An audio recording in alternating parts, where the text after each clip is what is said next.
Alright, we're back on this van. Let me see here. 14 gauge steel construction, but you still have to be mindful of overheating the panel and warping it. I'll kind of show you what's going on. All the door frames installed. We've had all the doors on, we've taken them back off. I'm doing the drip rail. We've checked our clearances, we're good there.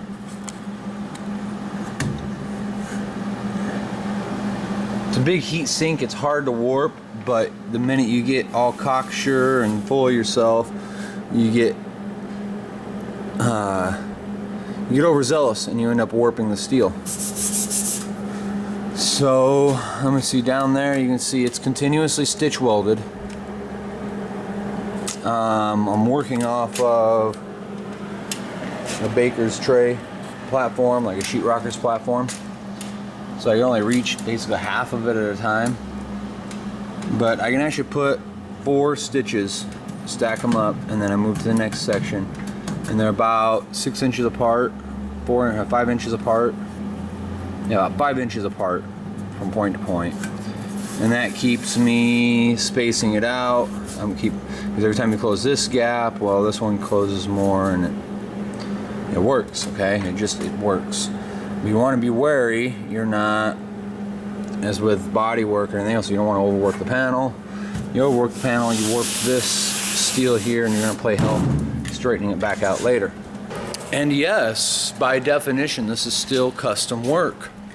That's what it's about. This is what we're doing here. What have I got? Nothing really. It's pretty much that simple. I had to fabricate this much of the end. A little blurble there. A little bit of body work gonna have to happen to this, but by and by we're straight. We're straight. It all come out good. That is 14 gauge steel. I don't have a brake that's gonna bend that, even that 8-inch section. So what I did is I viced it down to my table. Well, put it in the vise between two. I started vicing it to my table and trying to pound it over. It didn't work well. It just didn't work well. So what I wound up doing is taking 2 pieces of angle iron that are longer than, and I sandwiched that in my vise. Heated up that joint, folded it over, and pounded it flat. And I worked it that way. And that's what's given me the results that I have achieved thus far. Alrighty, so I'm gonna finish welding up the passenger side drip rail, have it ready to metal finish. I'm gonna jump over, weld up the driver's side drip rail, fabricate that part, get the spark spittings part of this done. Say that 5 times fast. We got our buddy Randy's van. I went ahead, and you can't actually see it, the brand of fiberglass short strand I use. I use it over welds. We had some pits and low spots to deal with. I want to do fiberglass over stuff like that. But here we are. We actually had all the doors on once and took them back off. We're going to do the body work now. We got green light. We're going past the metal work. Because here's your doors.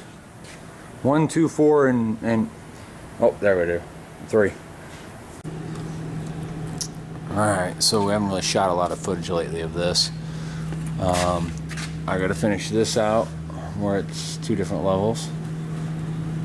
This is the fab piece, this is the original piece. Alright, so we're back at you. Let me kind of show you what I got on the mixing table. I gotta stir that up. It's a fresh gallon of white sealer. That's the same product, but that later will get dumped in there so I can pour.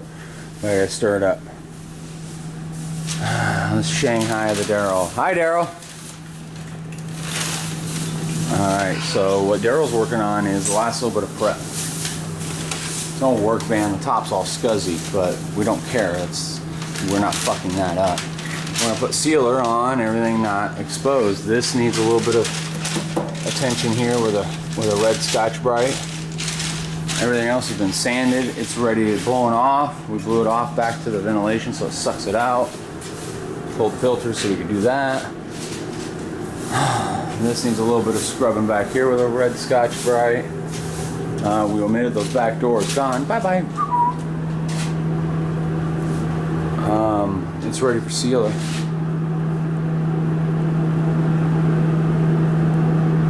A little whoops, but nothing horrific. I think it's passable. If it's not, then I'll have to spot seal it because I'll have to mangle it with a hammer.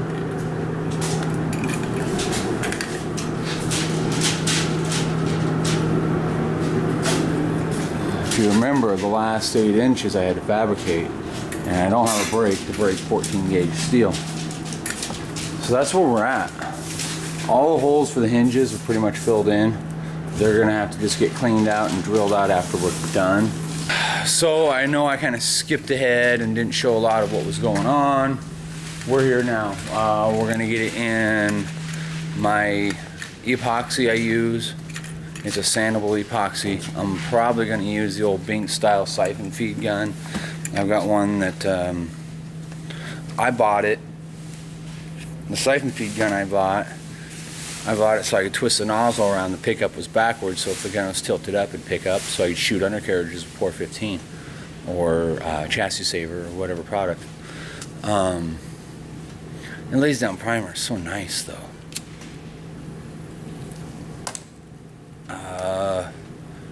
The reason I don't normally use that gun is the transfer ratio. You're using a higher pressure. It's less efficient. You only get like 60 or 50% transfer ratio, so you got a big old fucking cloud going on when you're primering or painting. Your HVLPs generally have like an 80% transfer ratio. So if it takes a gallon with the siphon feed gun, it only takes half a gallon with the HVLP. So that's something to keep in mind. They lay down primer beautifully. And a lot of places are not even legal to have in a shop. I was pretty lax and loose on a lot of circumstances, thank goodness. And I'm not positive where I fall in line with that. I very rarely utilize it. I utilize it when I have to, just to try to keep my ass out of trouble. Mix up this primer. I don't know, I don't think it's got an induction time, but I'm going to give it an induction time. Scotch Brite and tack cloth, and then we're fucking out. We're gonna isolate that booth and prime. Well, here we go. I got everything one color. We still have a whoopsie right here. Can you see it? Yeah, you can see it.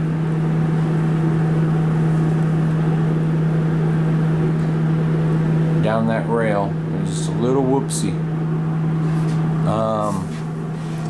I got a little aggressive. It's a sanding primer, epoxy. I know those two words usually, those two sentence portions don't usually go together, but this stuff is sandable. I've showed you it before.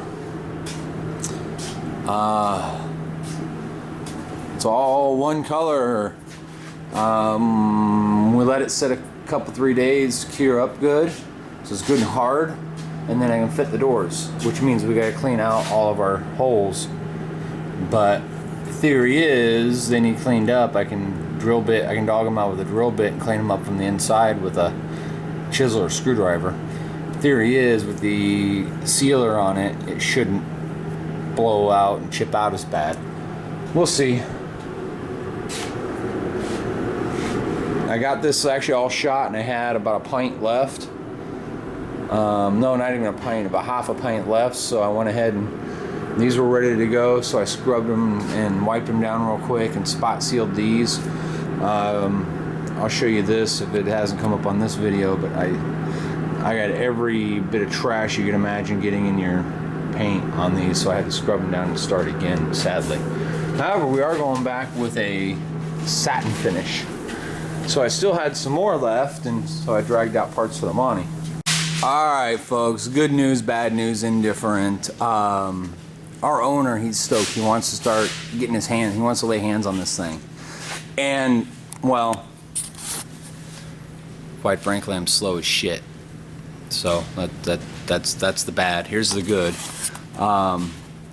Randy's very articulate and capable, so he's dying to lay hands on it. We're gonna leave her at this. The doors now need adjusted, and then the final tweaking and body work. We got everything in an epoxy sealer, that stuff I showed you that's sandable. I went ahead and snapped these on here just for transit because the weather's shitty in Iowa. I didn't want water getting those bulbs. Yeah, the doors fit specifically in the holes portrayed. It does make a difference. That's why they're labeled. But you know, right now it's at a point it needs some tweaks here and there on the body work and blocked. You can see here exactly what I'm talking about. It's roughed in, all right? I had to get it one color so I could see what the hell was going on. It was just snow blind at that point. Everything lines up nice. This looks really good for what it is. It's, like I said, it's in the rough end stage at this point. It needs the details. And he's just the devil for him, I reckon. I suppose he's a glutton for punishment, huh?